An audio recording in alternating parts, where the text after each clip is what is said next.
क्या आप दिल्ली वाले हैं या मुंबई वाले? क्या आप दिल्ली में रहना पसंद करेंगे या मुंबई में रहना पसंद करते हैं? कोई कहता है मुंबई अच्छा शहर है, कोई कहता है दिल्ली की लाइफ अच्छी है, किसी को दिल्ली पसंद है तो किसी को मुंबई पसंद है। चलो आज हम इस वीडियो में जान लेते हैं कि कौन सा शहर सबसे अच्छा है। मुंबई में आपको खाने से लेकर अखबार के स्टॉल पर इसका असर दिखेगा। मुंबई में हिंदी और अंग्रेजी के अलावा राजकीय भाषाओं का अखबार भी मिलना आम है। तो दिल्ली में कभी हिंदी और अंग्रेजी के अलावा किसी भाषा का अखबार दिखा ही नहीं है।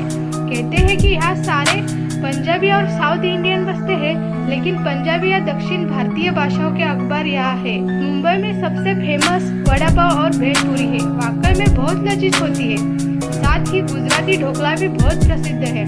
यहाँ दक्षिण भारतीय व्यंजन जैसे इडली, डोसा और काफी अलग स्टाइल में पका हुआ मिलता है। यहाँ पानी पूरी में आलू भरा जाता है, इसीलिए इसमें बहुत ज्यादा टेस्ट रहता है। तो दिल्ली में मिलने वाले साउथ इंडियन और महाराष्ट्र के व्यंजनों में वो बात नहीं है। दिल्ली के छोले भटूरे, समोसे और आलू पराठे, नान आदि बहुत ही अच्छे होते हैं। हालांकि पिछले कई सालों में मोमोज के स्टाइल ने चाट के ठेलों को पीछे छोड़ दिया है। दिल्ली में तंदूरी मोमो भी मिलना शुरू हो गए हैं और यहाँ पानी पूरी में उबली मटर भरी जाती है। मुंबई एक बहुत तेज चलने वाला शहर है। दिन भर में जल्दी जल्दी काम समेटा और रात में फिर बहुत सारी मस्ती। इसलिए कहा जाता है कि मुंबई की सुबह तो शाम 6 बजे ही होती है। तो दिल्ली में ऐसा नहीं है। अगर आप रात को निकलने की सोच रहे हैं तो आपको हर वक्त चौकन्ने रहना होगा, क्योंकि यहाँ की रातें बेहद काली होती है। मुंबई के लोग स्वभाव से मददगार होते हैं। मुंबई में लोग कानून का पालन करना फख्र की बात समझते हैं, तो जबकि दिल्ली में अक्खड़ के लोग ज्यादा बसते हैं। दिल्ली के लोग कानून को ठेंगा दिखाने के पीछे नहीं रहते। मुंबई में लोग दिखावा नहीं करते, खासकर दक्षिणी महाराष्ट्र के लोग। उनमें कर्नाटक का असर साफ झलकता है। स्पष्ट शब्दों में कहे तो सादा जीवन उच्च विचार। दिल्ली में दिखावा ज्यादा है। मुंबई के ऑटो और टैक्सी वाले ईमानदार होते हैं, मीटर से चलते हैं, बिना मतलब के रास्ते पर घूमते नहीं है। हालांकि ऑफिस टाइम में उनके नखरे देखने ही बनते हैं। मजाल है कोई आसानी से चलने को तैयार ही हो जाए।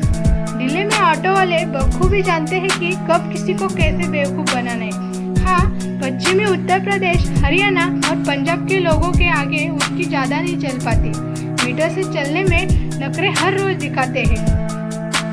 महिलाओं के लिए मुंबई सुरक्षित है। हालांकि संगठित अपराध में मुंबई की कोई सीमा नहीं है। दाऊद इब्राहिम, छोटा राजन, छोटा शकील, अरुण गवली इत्यादि मुंबई के ही है, पर मुंबई का आम आदमी सुरक्षित महसूस करता है। हाँ, शक्ति मिल का कांड मुंबई पर बहुत बड़ा दबा जरूर है। खैर, अच्छी बात है कि उस कांड के बाद मुंबई पुलिस और ज्यादा सक्रिय हो गई है। तो दिल्ली में मुनीरका का निर्भया रेप केस तो महज एक उदाहरण है।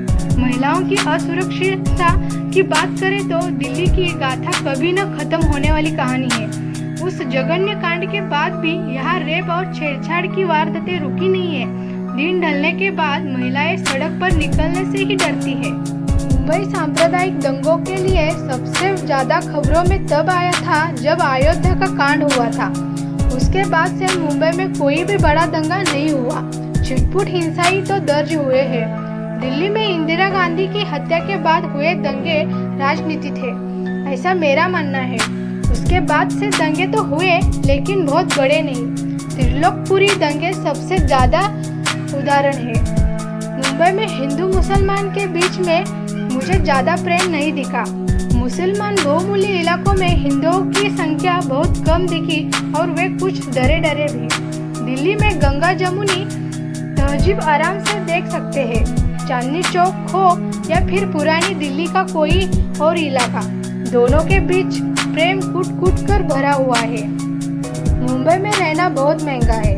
अगर एक कमरा, किचन, बाथरूम का सेट खोजने जाएंगे तो कम से कम 10,000 रुपए तो देने ही पड़ सकते हैं। प्रॉपर्टी के रेट हमेशा के लिए मुंबई में ज्यादा ही रहे हैं। दिल्ली रहने के मामले में सस्ता तो नहीं, लेकिन हाँ, यहाँ एक कमरा, बाथरूम, किचन का सेट 8,000 रुपए तक मिल सकता है, वो भी दिल्ली के आउटर में। प्रॉपर्टी के रेट में मुंबई से थोड़े ही कम ही है। इंफ्रास्ट्रक्चर के मामले में मुंबई थोड़ा पीछे ही रह जाता है। जिन इलाकों में धनाढ्य लोग बसते हैं या फिर बड़ी बड़ी कंपनियों के ऑफिस है, वहाँ तो इंफ्रास्ट्रक्चर अच्छा ही है, लेकिन बाकी इलाकों में व्यवस्था थोड़ी चरमराई सी नजर आती है। इसमें कोई दो राय नहीं है कि दिल्ली का इंफ्रास्ट्रक्चर मुंबई के मुकाबले काफी बेहतर है। दिल्ली काफी हरा भरा भी है, सड़कें मुंबई से कहीं ज्यादा बेहतर है। अगर आप मुंबई से बाहर के हैं और राह चलते किसी से उलझ गए तो दो बातें हो सकती है। अगर सामने वाला यूपी, बिहार या अन्य किसी राज्य का है तो शायद आपकी बात समझने को कोशिश भी करेगा, लेकिन अगर सामने वाला मराठी है तो आपको दबाव में लेने की पूरी कोशिश करेगा। हाँ, यह अच्छा है कि गाली गलौज जल्दी नहीं होती। अगर आप दिल्ली के बाहर से आए हैं और राह चलते आप हरियाणा, बिहार या यूपी वाले से उलझ गए तो समझ लो आपका दिन खराब हो जाएगा। आपको बाहरी समझ कर तुरंत लपेट में लेंगे। गाली गलौज तो मुंह पर ही रहती है और हो सकता है मारपीट तक की नौबत भी आ जाएगी। इस मामले में अच्छा है कि आपको यहाँ ठगने वाले लोग ज्यादा नहीं मिलेंगे। दिल्ली में तो हर राह पर ठग खड़े हैं, लिहाजा आपको संभाल कर चलना होगा। इसमें मेरी राय है कि मुझे मुंबई ही ज़्यादा पसंद है, दिल्ली मुझे पसंद नहीं है।